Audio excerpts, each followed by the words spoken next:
یا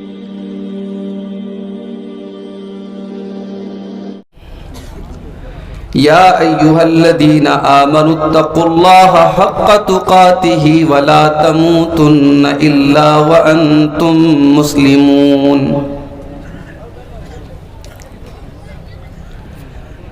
یا ایہا الناس اتقوا ربکم الذی خلقکم من نفس واحدہ وخلق منها زوجها وبث منهما رجالا كثيرا ونساء واتقوا الله الذي تساءلون به والأرحام إن الله كان عليكم رقيبا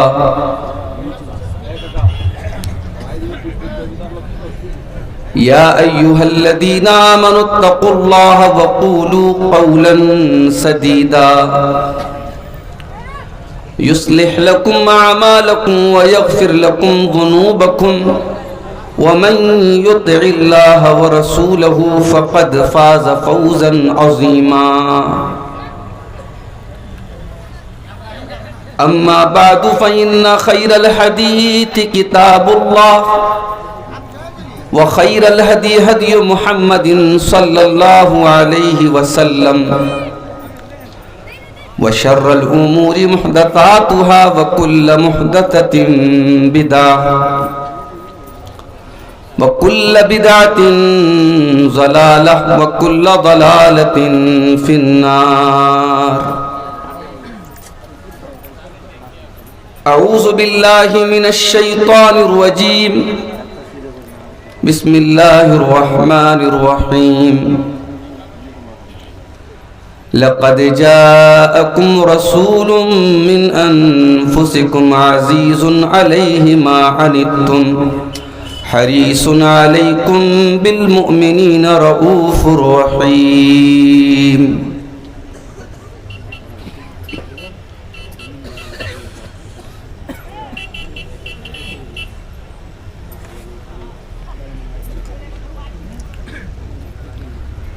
سلام اس پر کہ جس نے بے کسوں کی دستگیری کی سلام اس پر کہ جس نے بادشاہی میں فقیری کی سلام اس پر کہ اسرار محبت جس نے سکھلائے سلام اس پر کہ جس نے زخم کھا کر پھول برسائے سلام اس پر کہ جس نے خون کے پیاسوں کو قبائیں دیں سلام اس پر کہ جس نے گالیاں سن کر دعائیں دیں سلام اس پر کہ جس کا ذکر ہے سارے صحائف میں سلام اس پر ہوا مجروح جو بازار طائف میں سلام اس پر وطن کے لوگ جس کو تنگ کرتے تھے سلام اس پر کہ گھر والے بھی جس سے جنگ کرتے تھے سلام اس پر کہ جس کے گھر میں چاندی تھی نہ سونا تھا سلام اس پر کہ ٹوٹا بوریا جس کا بچھونا تھا سلام اس پر جو سچائی کی خاطر دکھ اٹھاتا تھا سلام اس پر جو بھوکا رہ کے اوروں کو کھلاتا تھا سلام اس پر جو امت کے لیے راتوں کو روتا تھا سلام اس پر جو فرش خاک پر جاڑے میں سوتا تھا سلام اس پر جو دنیا کے لیے رحمت ہی رحمت ہے سلام اس پر کہ جس کی ذات فخر آدمیت ہے سلام اس پر کہ جس نے جھولیاں بھر دی فقیروں کی سلام اس پر کہ مشکیں کھول دیں جس نے اسیروں کی، سلام اس پر کہ جس کی چاند تاروں نے گواہی دی، سلام اس پر کہ جس کی سنگ پاروں نے گواہی دی، سلام اس پر کہ جس نے زندگی کا راز سمجھایا، سلام اس پر کہ جو خود بدر کے میدان میں آیا، سلام اس پر کہ جس کا نام لے کر اس کے شیدائی الٹ دیتے ہیں تخت قیصریت اوج دارائی، سلام اس پر کہ جس کے نام لیوا ہر زمانے میں بڑھا دیتے ہیں ٹکڑا سرفروشی کے فسانے میں، سلام اس ذات پر جس کے پریشان حال دیوانے سنا سکتے ہیں اب بھی خالد و حیدر کے افسانے، سلام اس پر کہ جس کی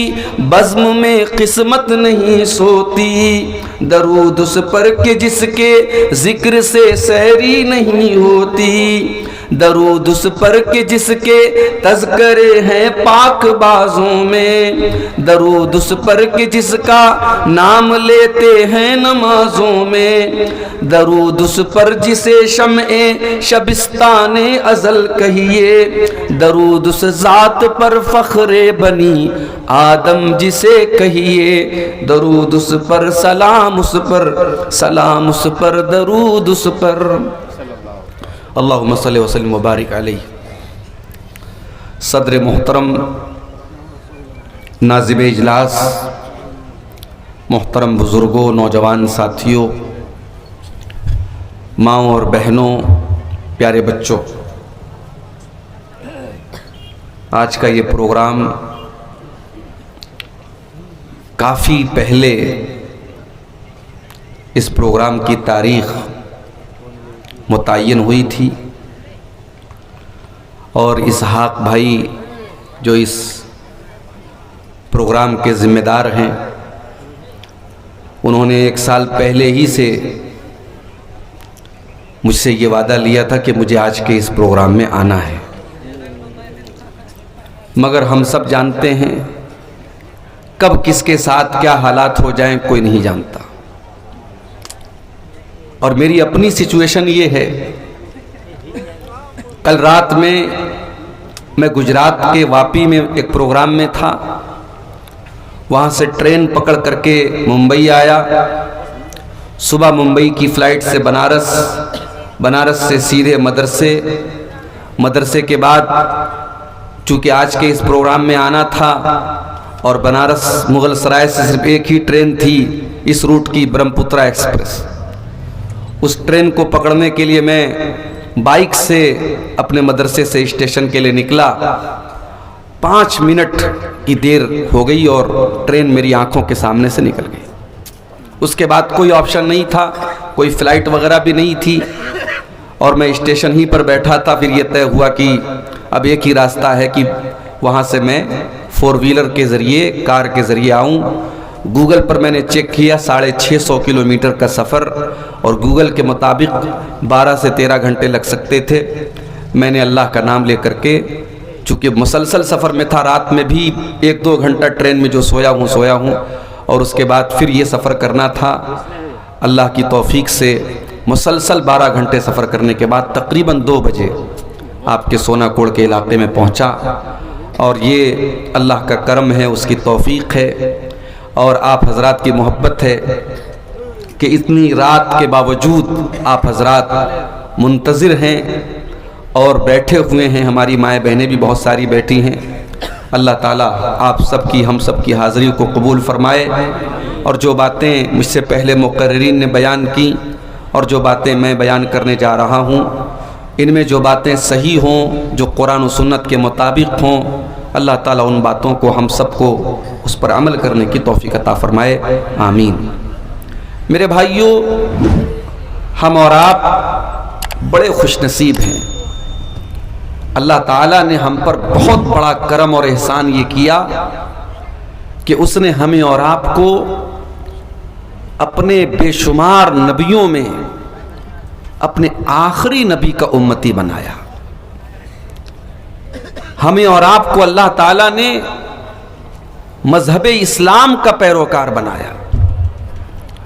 دنیا میں آج لاکھوں مت ہیں، سمپردائے ہیں، مذہب ہیں، دھرم ہیں، ان کی اپنی اپنی اپاسنا اور پوجا کی پدھتی ہے، طریقے ہیں، مگر اللہ تعالیٰ نے ہمیں اور آپ کو اسلام سے نوازا. ہمیں اور آپ کو اللہ تعالیٰ نے توحید سے نوازا. یہ اللہ کی سب سے بڑی نعمت ہے. اور یہی وجہ ہے کہ قرآن مجید میں اللہ تبارک و تعالیٰ نے کسی اور چیز کے اوپر احسان نہیں جتایا. کسی اور چیز کا نام لے کر کے اللہ نے یہ نہیں کہا کہ میں نے یہ چیز تم کو دے کر کے تم پر احسان کیا ہے. لیکن اللہ تعالیٰ نے جب اپنے آخری نبی جناب محمد رسول اللہ صلی اللہ علیہ وسلم کو اس دھرتی پر بھیجا تو اللہ تعالیٰ نے اس کو اپنا بہت بڑا احسان قرار دیا. قرآن کے اندر سورہ آل عمران میں اللہ نے فرمایا لَقَدْ مَنَّ اللَّهُ عَلَى الْمُؤْمِنِينَ إِذْ بَعَثَ فِيهِمْ رَسُولًا مِّنْ أَنفُسِهِمْ يَتْلُو عَلَيْهِمْ آيَاتِهِ وَيُزَكِّيهِمْ وَيُعَلِّمُهُمُ الْكِتَابَ وَالْحِكْمَةَ. اے ایمان والو، اللہ تعالیٰ کا بہت بڑا احسان ہے تمہارے اوپر، بہت بڑا کرم ہے تمہارے اوپر. اس نے اپنے آخری نبی کو تمہارے اندر بھیجا، رسولا من انفسہم، اور ایسا رسول بھیجا جو تم ہی میں سے ہے. تم کھانا کھاتے ہو، میرا نبی بھی کھانا کھاتا ہے. تم بیمار ہوتے ہو، میرا نبی بھی بیمار ہوتا ہے. تمہیں دنیا کی ضرورتیں لاحق ہوتی ہیں، میرے نبی کو بھی دنیا کی ضرورتیں لاحق ہوتی ہیں. ہم نے ایسا نبی بھیجا جو تم ہی میں سے ہے، تاکہ تمہارے لیے وہ نبی آئیڈیل بن سکے، آدرش بن سکے، نمونہ بن سکے. یتلو علیہم آیاتہ، اور اس نبی کا بہت بڑا احسان یہ ہے کہ وہ قرآن کی آیتوں کو پڑھ پڑھ کے تم کو سناتے ہیں. اللہ نے اگر صرف قرآن کو اتارا ہوتا، قرآن کو تم پر تو لیتے، مگر قرآن کو سمجھنے کے لیے پریکٹیکل ضرورت تھی. اللہ نے اپنے نبی کو پریکٹیکل کرنے کے لیے، قرآن کو سمجھانے کے لیے اپنے نبی کو بھیجا. وہ نبی قرآن کی تھیوری بھی پڑھاتے تھے، وہ قرآن کو پڑھ پڑھ کے سنایا بھی کرتے تھے اور قرآن پر عمل کر کے بھی دکھایا کرتے تھے. وَيُزَكِّيهِمْ، اور وہ نبی تمہیں پوتر کرنے کے لیے، تمہیں پاک کرنے کے لیے، تمہیں صاف کرنے کے لیے آیا تھا. تمہارے اندر بہت ساری گندگیاں تھی. تم شراب پیا کرتے تھے، تم زنا کیا کرتے تھے، تم مردار کھایا کرتے تھے، تم غیر اللہ کے آگے سر جھکایا کرتے تھے، تم اپنی سوتیلی ماں سے شادی تک کر لیا کرتے تھے، اپنی بیٹیوں کو قتل کر دیا کرتے تھے، اپنی عورتوں پر ظلم کیا کرتے تھے، تم جوا کھیلا کرتے تھے، تم حرام کھایا کرتے تھے. وَيُزَكِّيهِمْ، اس نبی نے آ کر کے تم کو پوتر کر دیا، تمہیں پاک کر دیا، تمہیں تمام گندگیوں سے نکالا. وَيُعَلِّمُهُمُ الْكِتَابَ وَالْحِكْمَةَ، اور اس نبی کا تیسرا کام یہ ہے، وہ نبی تمہارے لیے ٹیچر بن کر کے آئے، تمہیں تعلیم دینے کے لیے آئے. وہ قرآن کے ٹیچر بن کر کے آئے، وہ حدیث کے ٹیچر بن کر کے آئے. ہمارے نبی ٹیچر تھے، معلم تھے. آپ نے ہمیں کتاب و سنت کی تعلیم دی ہے. یہ الگ بات ہے جس نبی کو اللہ نے ٹیچر کہا، معلم کہا، اور جس نبی کے اوپر قرآن کی پہلی آیت اقرا کے ذریعے نازل ہوئی کہ اے نبی آپ پڑھیے. اس نبی کے امتیوں کا حال آج کیا ہے؟ آج بھارت کی سرزمین پر، آج بھارت کی دھرتی پر مسلمان دنیا کی تعلیم میں بھی بہت پیچھے اور دین کی تعلیم میں بھی بہت پیچھے ہے. مسلمانوں کی بستیوں میں آپ چلے جائیں، ڈھنگ کے اسکول نہیں، ڈھنگ کے مدرسے نہیں، کالجز نہیں، یونیورسٹیز نہیں. مسلمانوں کی بستیوں کی پہچان ساؤتھ سے لے کر کے نارتھ تک، اور ویسٹ سے لے کر کے ایسٹ تک، اور کشمیر سے لے کر کے کنیا کماری تک مسلمانوں کی پہچان ہے بریانی کی اور کباب کی اور پراٹھے کی اور طرح طرح کے کھانے پینے کی چیزوں سے. میرے بھائیوں، مسلمانوں کے علاقے کھانے پینے کے شوق سے پہچانے جاتے ہیں. مسلمان تعلیم کے لیے، کوچنگ سینٹر کے لیے، اداروں کے لیے اور تعلیم کے لیے بہت کم جانا جاتا ہے. یہ بڑے افسوس کی بات ہے. ہمارے نبی معلم تھے، ہمارے نبی ٹیچر تھے، ہمارے نبی دنیا کو تعلیم دینے آئے تھے، دنیا کو جہالت سے نکال کر کے علم کی روشنی دینے آئے تھے. ہم اس نبی کے امتی ہیں میرے پیارے بھائی. اس نبی کا مقام یہ ہے, اس نبی کی عظمت یہ ہے کہ اللہ تبارک و تعالیٰ نے جتنے نبیوں کو دنیا میں بھیجا, ہر نبی سے اللہ تعالیٰ نے ایگریمنٹ لیا, ہر نبی سے اللہ تعالیٰ نے وعدہ کروایا کہ اگر میرا آخری نبی تمہاری زندگی میں آئے گا تو تم میرے آخری نبی کو فالو کرو گے, میرے آخری نبی پر ایمان لاؤ گے, میرے آخری نبی کا سپورٹ کرو گے. اس کی دلیل کیا ہے؟ اللہ سورہ آل عمران میں فرماتا ہے وَإِذَا خَذَ اللَّهُ مِيثَاقَ النَّبِيِّينَ لَمَا آتَيْتُكُم مِّن كِتَابٍ وَحِكْمَةٍ. اللہ تعالیٰ نے تمام نبیوں سے ایگریمنٹ لیا, وعدہ لیا, اے میرے نبیوں, اے میرے رسولوں, میں نے تم کو اپنی کتاب دی ہے, میں نے تم کو نبی بنایا ہے. ثُمَّ جَاءَكُمْ رَسُولٌ مُصَدِّقٌ لِّمَا مَعَكُمْ. اے میرے نبیوں, اگر تمہاری زندگی میں ہمارا آخری نبی آ جائے جو تمہاری شریعتوں کی تصدیق کرنے والا ہوگا, لَتُؤْمِنُنَّ بِهِ وَلَتَنْصُرُنَّهُ, تو تم وعدہ کرو کہ تم میرے آخری نبی کی مدد کرو گے, تم اس کے اوپر ایمان لاؤ گے. قال اقررتم واخذتم على ذلكم اسری. اللہ نے سارے نبیوں سے یہ ایگریمنٹ لیا کہ کیا تم اس بات کا اقرار کرتے ہو, کیا تم اس بات پر حامی بھرتے ہو؟ سارے نبیوں نے کہا قالوا اقررنا, ہاں اللہ ہم اقرار کرتے ہیں. قال فاشهدوا وانا معكم من الشاہدین. اللہ نے فرمایا تم گواہ رہنا اور میں بھی گواہ ہوں کہ اگر میرا آخری نبی تمہاری زندگی میں آ جائے تو تم اس کے اوپر ایمان لے آؤ گے. یہ ہمارے نبی کا مقام ہے میرے بھائی. اگر ہمارے نبی کی زندگی میں اگر کوئی دوسرا نبی بھی آ جاتا, اگر کسی دوسرے نبی کی زندگی میں اگر اللہ کے آخری نبی آ جاتے تو اس نبی کو بھی ہمارے نبی کی پیروی کرنا پڑتا. یہ مقام ہے میرے نبی کا. آج لوگ اپنے بزرگوں کی بات پر, اپنے پیروں کی بات پر, اپنے اماموں کی بات پر, اپنے بڑوں کی بات پر اللہ کے رسول کی بات کو ٹھکرا دیتے ہیں. میرے بھائیوں, ایسے لوگوں کو اپنے ایمان کی خیر منانی چاہیے. نبی کی بات جہاں آ جائے, نبی کا فرمان جہاں آ جائے, وہاں پھر اپنا دماغ, اپنی عقل, اپنی منطق, اپنی لاجک مت لگاؤ میرے بھائی. حضرت عمر فاروق کو دیکھیے. ایک مرتبہ حضرت عمر فاروق تورات کا ایک نسخہ لاتے ہیں اور اس کو اللہ کے نبی کے سامنے لا کر کے پڑھنے لگتے ہیں. اللہ کے نبی کا چہرہ غصے سے لال ہو جاتا ہے. ابو بکر صدیق کہتے ہیں کہ اے عمر, کیا تم اللہ کے نبی کا چہرہ نہیں دیکھ رہے ہو؟ دیکھو اللہ کے رسول کتنے غصے میں ہیں. حضرت عمر فاروق نے جب نبی کا چہرہ دیکھا, تورات کے اس نسخے کو زمین پر ڈال دیا اور فوراً ادب کے ساتھ کہنے لگے اعوذ باللہ من غضب اللہ, میں اللہ کی پناہ چاہتا ہوں اللہ کے غضب سے. رضیت باللہ ربا وبمحمد رسولا وبالاسلام دینا, میں اللہ کو اپنا رب مانتا ہوں, میں محمد کو اپنا رسول مانتا ہوں, میں اسلام کو اپنا دین مانتا ہوں. آپ نے فرمایا والذی نفس محمد بیدہ, اے عمر اس اللہ کی قسم جس کے ہاتھ میں محمد کی جان ہے, لو بدا لکم موسیٰ, اگر آج حضرت موسیٰ بھی زندہ ہو جائیں, اگر آج حضرت موسیٰ بھی آ جائیں اور تم مجھے چھوڑ کر کے موسیٰ علیہ السلام کی پیروی کرنے لگو, لزللتم عن سواء السبیل, تو تم سیدھے راستے سے بھٹک جاؤ گے, تم صراط مستقیم سے بھٹک جاؤ گے. پتہ یہ چلا کہ جب نبی کے رہتے ہوئے حضرت موسیٰ علیہ السلام جیسے پیغمبر کی نہیں چل سکتی تو کسی امتی کی کیسے چلے گی میرے بھائی. اس لیے بات نوٹ کر لو کہ اللہ کے آخری نبی کے آنے کے بعد اب اگر کسی کو جنت میں جانا ہے, کسی کو اللہ کیا کامیاب ہونا ہے, اللہ کے جہنم سے بچنا ہے, تو اسے اللہ کے آخری نبی کا کلمہ پڑھنا پڑے گا اور آپ کے اوپر ایمان لانا پڑے گا.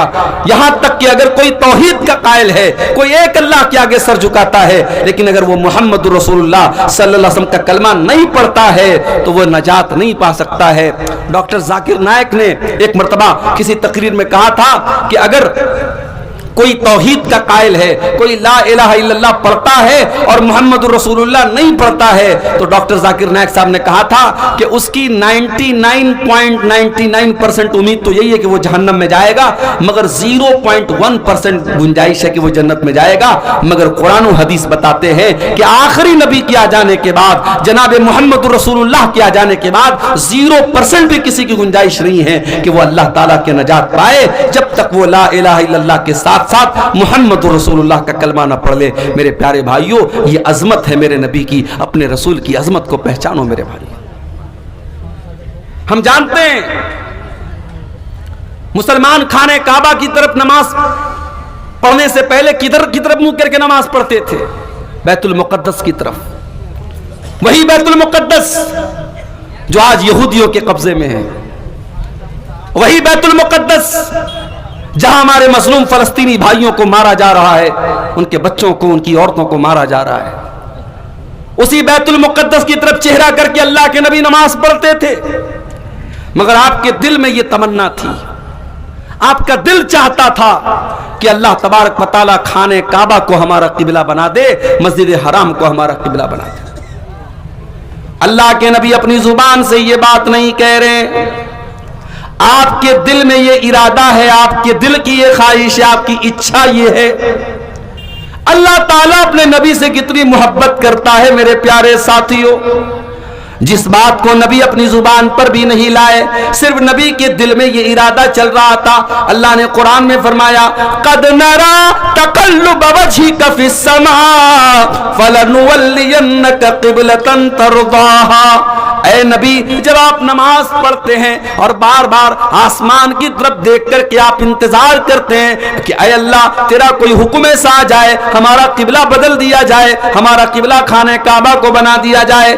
اے نبی، اللہ تعالیٰ آپ کی نظر کو دیکھ رہا ہے، آپ کے دل کی خواہشات کو دیکھ رہا ہے. فَوَلِّ وَجْهَكَ شَطْرَ الْمَسْجِدِ الْحَرَامِ. اے نبی جائیے، اللہ تعالیٰ آپ کی خواہش کو پورا کر رہا ہے. اب آج کے بعد سے مسلمانوں کو حکم دیا جا رہا ہے، ان کو نماز میں قبلہ خانہ کعبہ کو بنانا ہے، ان کو خانہ کعبہ کی طرف منہ کر کے نماز پڑھنا ہے. یہ مقام ہے ہمارے نبی کا. ہمارے نبی کے دل کی جو خواہش تھی، اللہ تعالیٰ نے اس خواہش کو پورا کر دیا. میرے پیارے بھائی، پورا قرآن آپ اٹھائیے. اللہ نے موسیٰ علیہ السلام کا نام لیا، کہا یا موسیٰ. عیسیٰ علیہ السلام کو پکارا، کہا یا عیسیٰ. داؤد علیہ السلام کو پکارا، کہا یا داؤد. لیکن پورے قرآن میں کہیں پر آپ کو یا محمد نہیں ملے گا.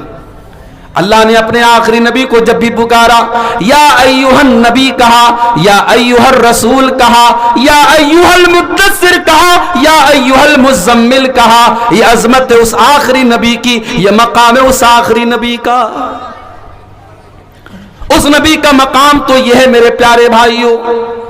جب اللہ کے نبی معراج کے سفر پہ جاتے ہیں، بیت المقدس میں آپ پہنچتے ہیں، آپ فرماتے ہیں رأیتنی فی جماعت من الانبیاء. میں نے دیکھا کہ وہاں بہت سارے انبیاء کی جماعت موجود ہے.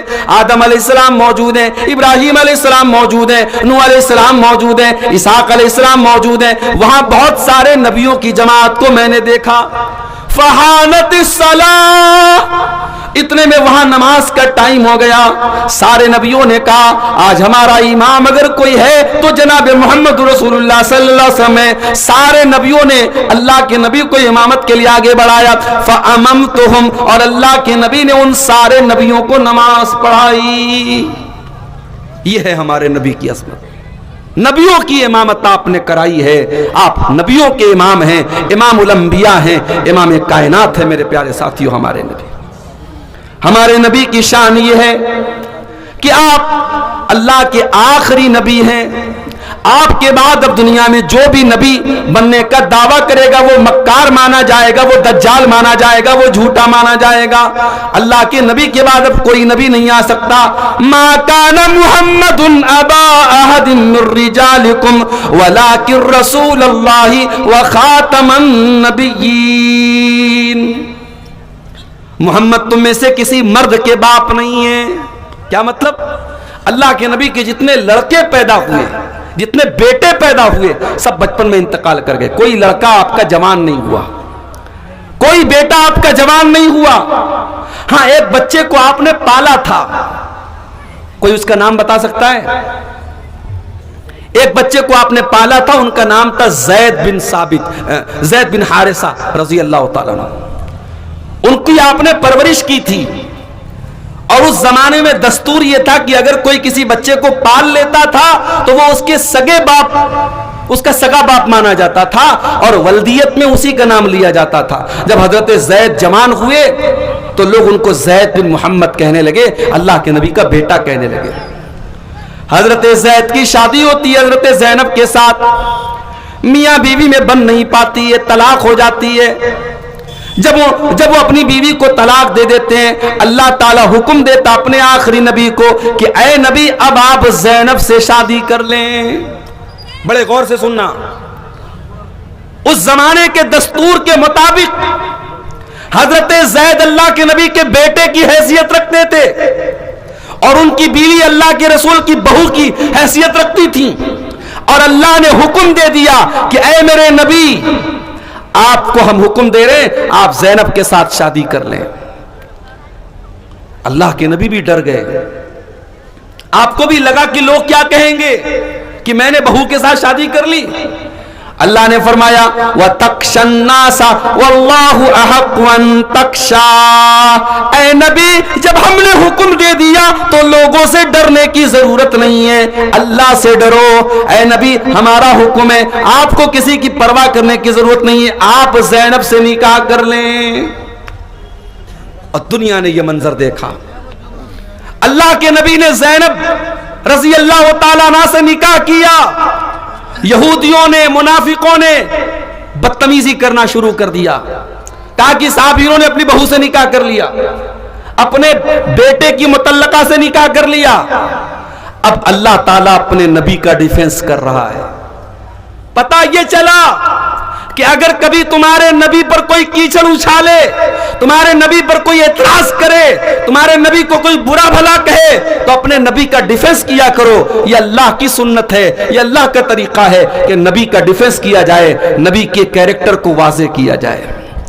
اللہ نے فرمایا ما کان محمد ابا احد من رجالکم, محمد صلی اللہ علیہ وسلم کسی مرد کے باپ نہیں ہے, ان کی اولاد میں کوئی تو مرد نہیں ہے. بچے جو پیدا ہوئے سب بچپن میں انتقال کر گئے, جب ان کی اولاد میں کوئی مرد نہیں تو ان کی بہو کہاں سے آ گئی.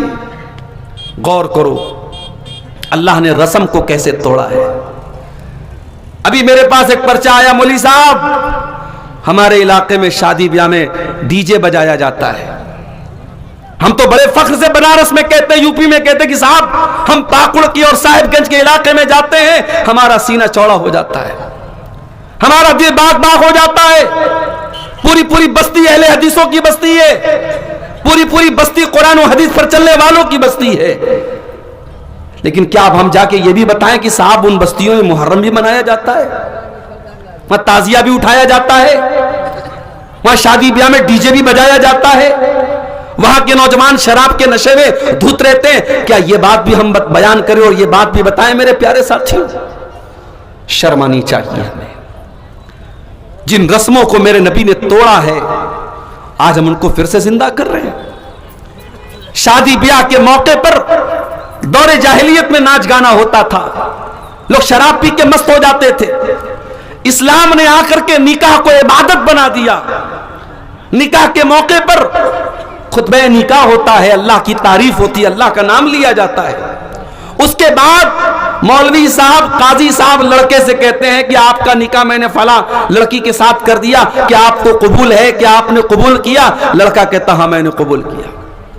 اسلام نے تو نکاح کو عبادت بنا دیا, نکاح کو برکت کی چیز بنا دیا, اور ہم ڈی جے بجا کر کے اور اپنے گھر کی عورتوں کو نچا کر کے اور ان سے گانا ان کے منہ سے نکلوا کر کے ہم اس نکاح کو کی برکت کو ختم کر رہے ہیں. میرے بھائیوں شرم آنی چاہیے ہمیں اور آپ کو. میرے نبی رسم کو توڑنے کے لیے آئے تھے. اس زمانے کی بہت بڑی رسم تھی کہ اگر کوئی کسی بچے کو اپنا بیٹا بنا لیتا تھا, منہ بولا بیٹا کہہ لیتا تھا, اس کو اڈاپٹ کر لیتا تھا, اس کی پرورش کر لیتا تھا, اس کا سگا بیٹا مانا جاتا تھا. اللہ نے یہ رسم توڑی اور اپنے نبی سے کہا کہ آپ زینب سے نکاح کر لیجیے. اللہ نے فرمایا محمد کسی مرد کے باپ نہیں ہے. اس پر ایک اور سوال کیا گیا کہ سارے مسلمانوں کو تو 4 شادیوں کی اجازت تھی, لیکن اللہ کے رسول کے نکاح میں آلریڈی 4 بیویاں تھی اور حضرت زینب 5ویں بیوی تھی.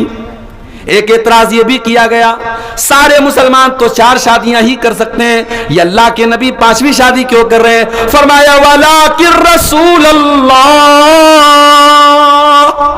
اللہ کے رسول ہیں، تم ان کو اپنے جیسا مت سمجھو، اپنے اوپر قیاس مت کرو، وہ اللہ کے حکم سے کر رہے ہیں، وہ 5 نکاح کیا وہ 9 نکاح کر سکتے ہیں، تمہیں اعتراض کرنے کا کوئی حق حاصل نہیں ہے۔